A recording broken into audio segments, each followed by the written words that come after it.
اعوذ باللہ من الشیطان الرجیم بسم اللہ الرحمن الرحیم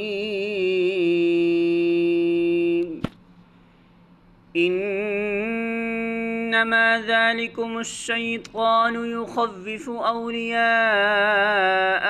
فلا تخافوهم وخافون ان کنتم مؤمنین۔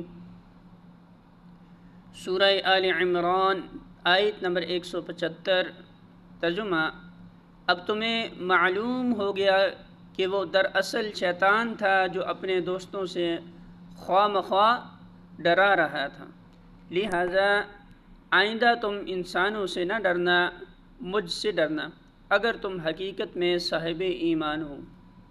سورہ آل عمران حاشیہ نمبر 124۔ احد سے پلٹتے ہوئے ابو سفیان مسلمانوں کو چیلنج دے گیا تھا کہ آئندہ سال بدر میں ہمارا تمہارا پھر مقابلہ ہوگا، مگر جب وعدے کا وقت قریب آیا تو اس کی ہمت نے جواب دے دیا، کیونکہ اس سال مکہ میں قحط تھا، لہٰذا اس نے پہلو بچانے کے لیے یہ تدبیر کی خفیہ طور پر مسلمانوں میں یہ خبریں مشہور کرنی شروع کیں کہ آپ کے سال قریش نے بڑی زبردست تیاری کی ہے اور ایسا بھاری لشکر جمع کر رہے ہیں جس کا مقابلہ تمام عرب میں کوئی نہ کر سکے گا۔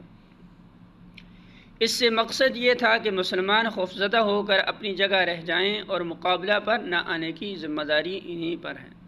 ابو سفیان کی اس چال کا یہ اثر ہوا کہ جب حضرت صلی اللہ علیہ وسلم نے بدر کی طرف چلنے کے لیے مسلمانوں سے اپیل کی تو اس کا کوئی ہمت افزا جواب نہ ملا۔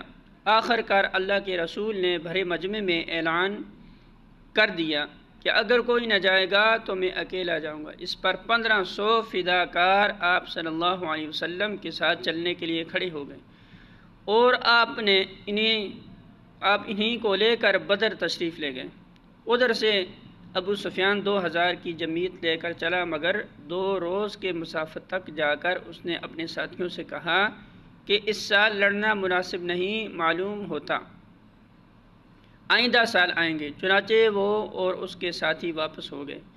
حضرت صلی اللہ علیہ وسلم 8 روز تک بدر کے مقام پر اس کے انتظار میں مقیم رہے اور اسی دوران میں آپ کے ساتھیوں نے ایک تجارتی قافلہ سے کاروبار کر کے خوب مالی فائدہ اٹھایا۔